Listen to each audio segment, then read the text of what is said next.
Hello class 11. We are continuing with our 11th chapter in history, and today's topic is inscription and their importance. So first we will see what are inscriptions, then we will see how inscriptions are important as a source of history.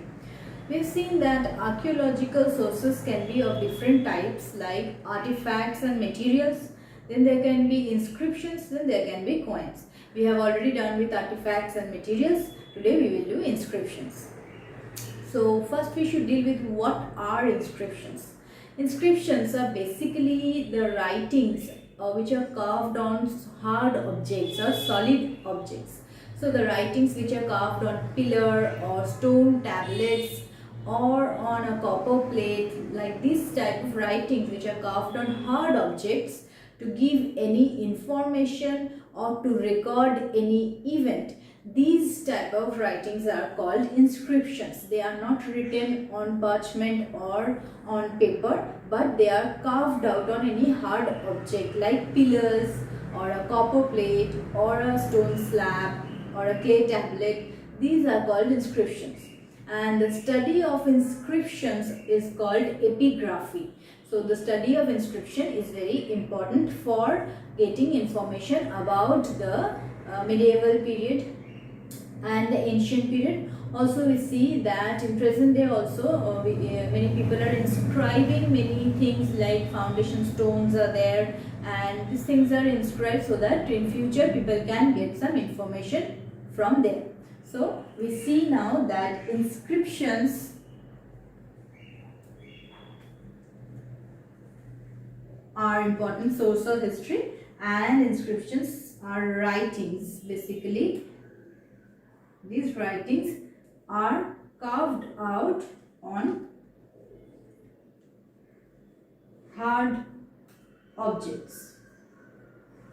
Now what we see is that this can be of different types, like there can be pillar, or as I said that it can be carved on a stone slab or on a copper plate or on a clay tablet. Now we will go to the importance of inscriptions. Before that we must remember the study of inscription is known as epigraphy, and the study of inscription is a separate branch and it is known as epigraphy. Now let's see what are the importance. Why should we study inscription? What are the importance of the studying of inscription? What information do we get by studying inscription? So first of all we see that we can know about the culture of a particular place. So when we are studying inscription, whatever writing are carved out in a pillar or on the rocks or on the stone slab, from there we can know about the culture of the people, the way they write. It reflects the society of that time, the contemporary society. So we can know about the culture of the people of that period. Next also we see that we get information about the religion.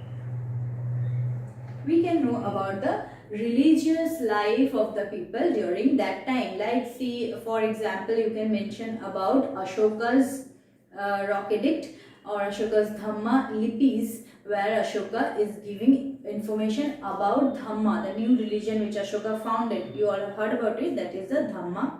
And this Dhamma information, what are the rules, what are the code of conduct of Dhamma, these are all inscribed in the Dhamma lipis of Ashoka.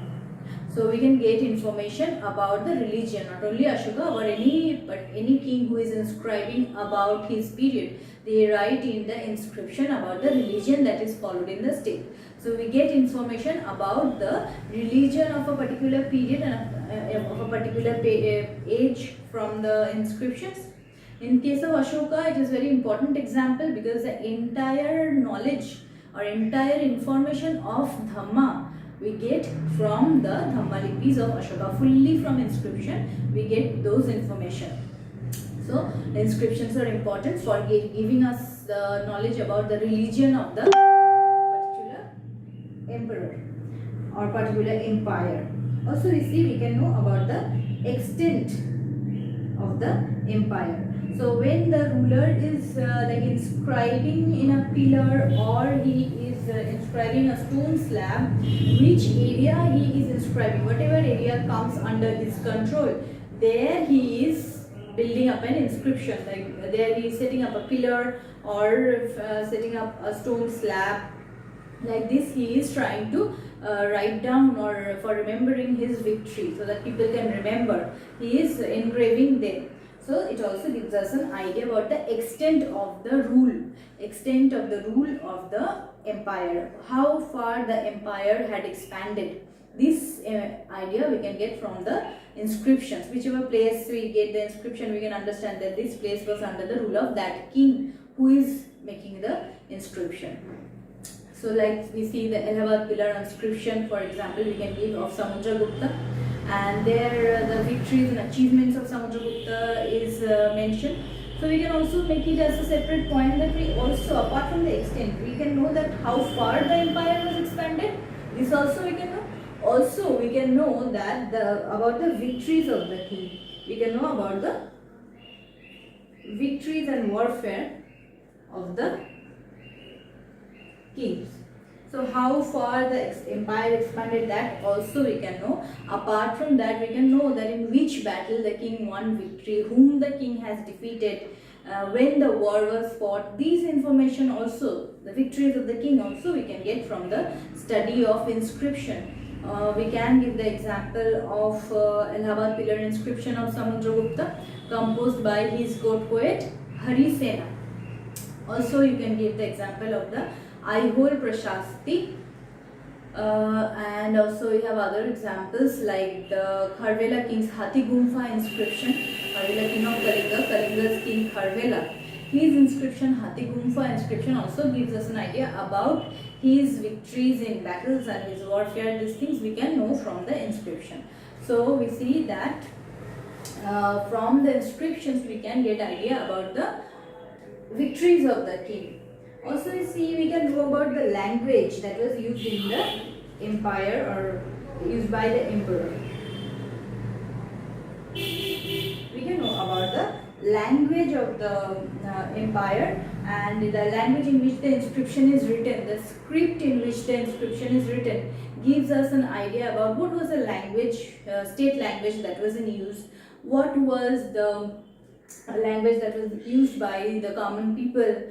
So these things we can know from the inscriptions. Like we see that Ashoka's inscriptions are written in Brahmi language. So from that it has been concluded that in those times Brahmi language was the most common language of the people. So Brahmi was mostly in use. So we can know about the language of the people from the study of inscription. We can get an information that this language was the state language and that language was used during that time. This information also we get from the study of inscription. Apart from these, we also come to know about the trade and commerce.